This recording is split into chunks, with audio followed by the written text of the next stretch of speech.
Bloomberg Audio Studios. Podcasts, radio, news. We do expect actually to start fully autonomous, unsupervised FSD in Texas and California next year.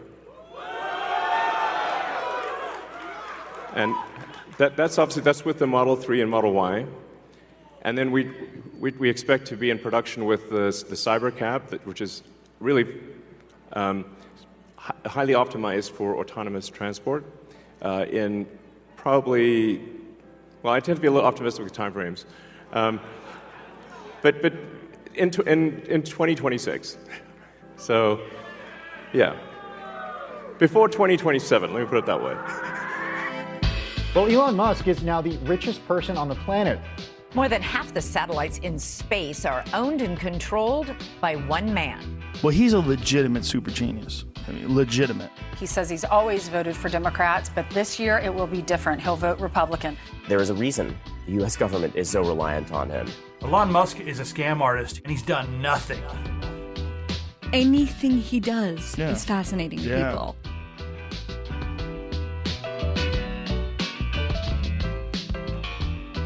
Welcome to Elon Inc., Bloomberg's weekly podcast about Elon Musk. It's Friday, October 11th. I'm your host, David Papadopoulos. We are here with a special episode because, as you just heard, Elon unveiled last night the Cybercab. I am joined by Craig Trudell, our Global Autos czar in London. Craig, welcome. Thanks for having me. Now, Craig, I slept through this thing. You got up stupid early in London. I mean, the Bloomberg system tells me that you badged in at 2:22 a.m. God bless you. How many cups of coffee are you on at this point? And have there been any drugs involved to keep you going? No ketamine for me. Just a couple of Americanos will do. And I'm hanging in. Okay, excellent.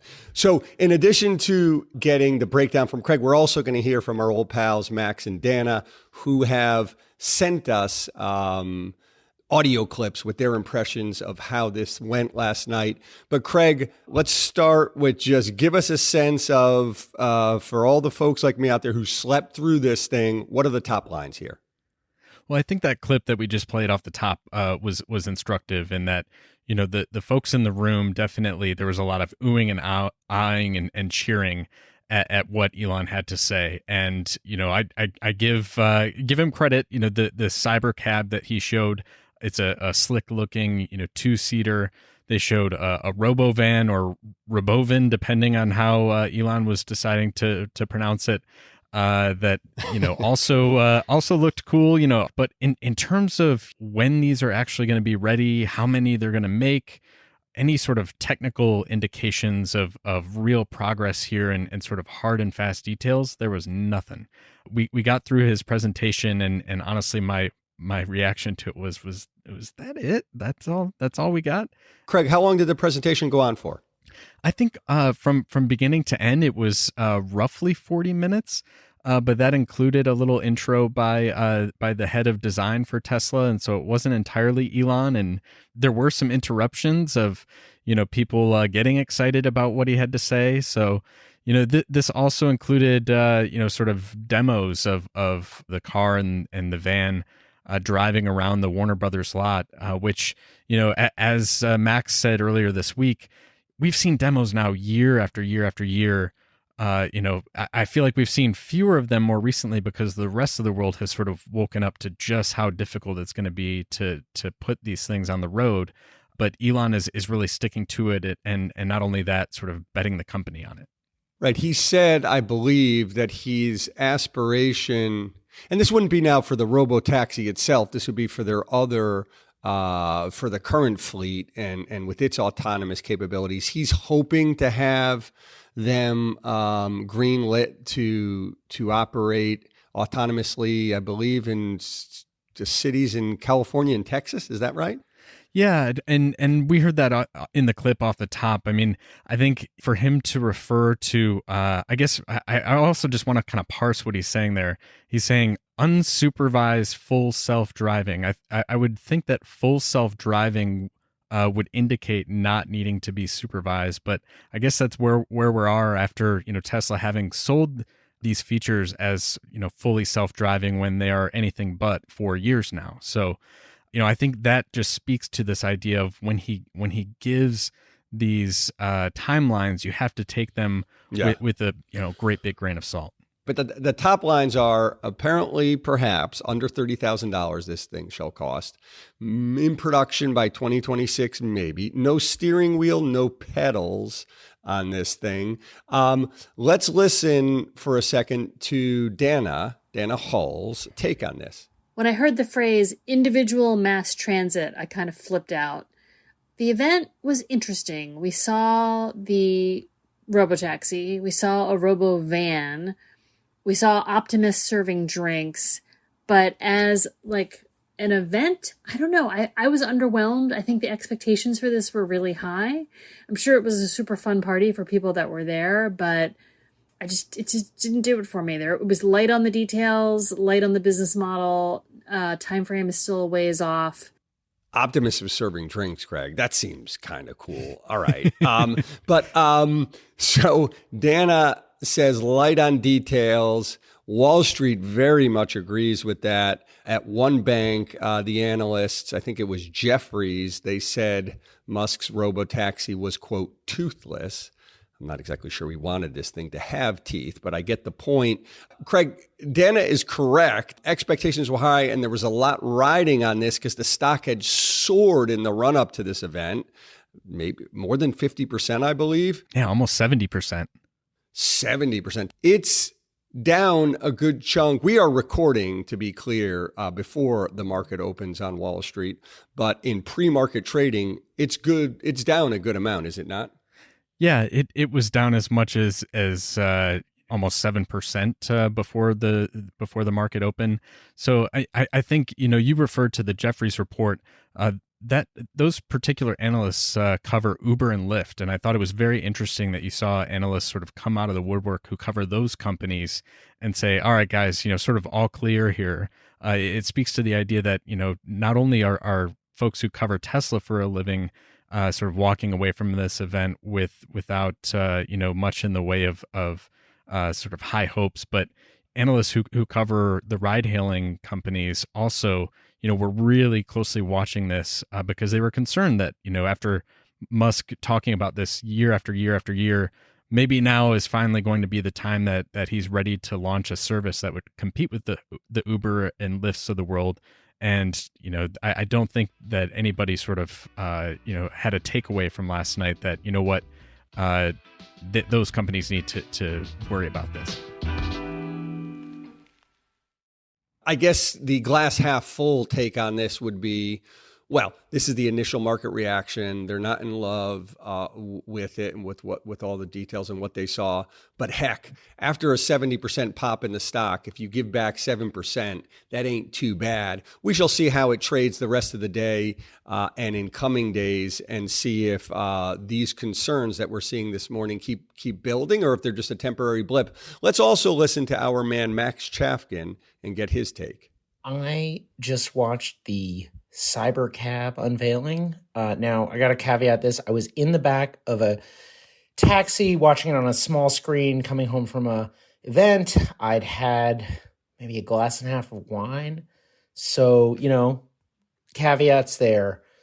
But I have to say, it was not, I don't think it was the best case scenario for Elon. We talked about it being on a soundstage. It looked like a soundstage. There were what looked like sort of plywood cutouts of vehicles to make it look like a real street. It looked like a staged thing. And the entire event was sort of about looking forward and sketching out this glorious future that Elon has talked about many times, and how much cheaper it's going to be when you have robots, and how many more parking spaces there'll be, and how much more green space there'll be. And it really was the kind of standard futurist stuff that we have been hearing from autonomous vehicle pioneers for 15 years. And there was very little in specifics. Now, I will say the Cybercab itself is pretty striking. They had, I think, 20 of them there. So it's definitely a long way from mass market. And, it looks cool. It looks futuristic. I just am not sure it's a future that is anywhere near for us. And I almost am tempted to say not in our lifetimes. I have to say, I do agree with Max and with you, Craig, that this thing looks pretty badass, right? For a guy who's got a current fleet that looks a little stale and staid and old, this thing pops visually.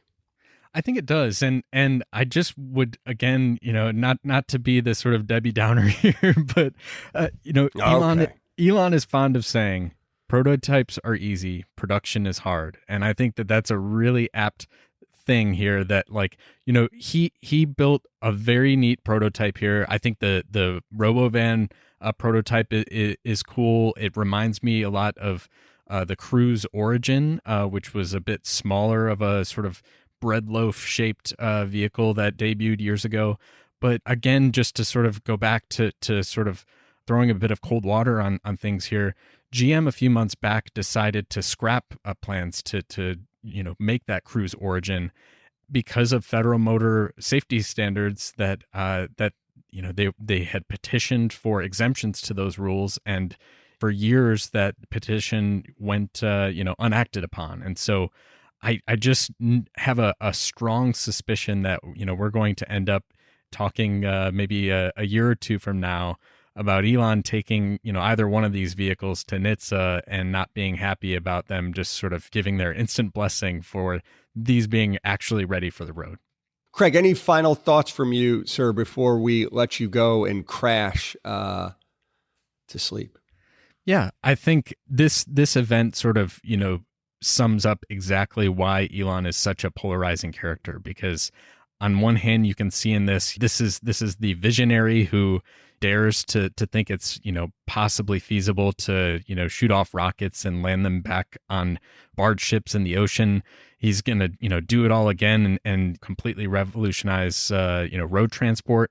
I think what we've just learned over the last decade or so, and this gets back to what Max was saying, is it may be more difficult to put a safe self-driving car on the road than to land rocket ships back here on Earth after shooting them off into space. And it just speaks to the sort of level of technical challenge and capability that is going to be required for these autonomous vehicles to be acceptable to society. A very good point. And it reminds me of something somewhat related, which is watching him on stage there after having just seen him on stage with Trump in Butler, Pennsylvania. I will say this, he was much more in his element here, right? I'm with you. He had like the slick leather jacket going. He was kind of right. He just seemed cool and confident and like I said, in his element, whereas I don't think he knew what the hell to do when he was on stage in Butler, Pennsylvania. Craig, thanks for joining us. Go get some sleep. We'll have you back on again soon. Thanks, guys.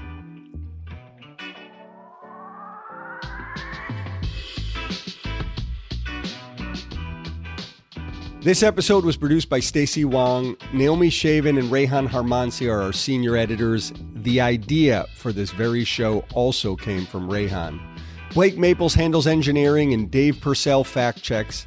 Our supervising producer is Magnus Henriksen. The Elon Inc. theme is written and performed by Taka Yasuzawa and Alex Sugiura.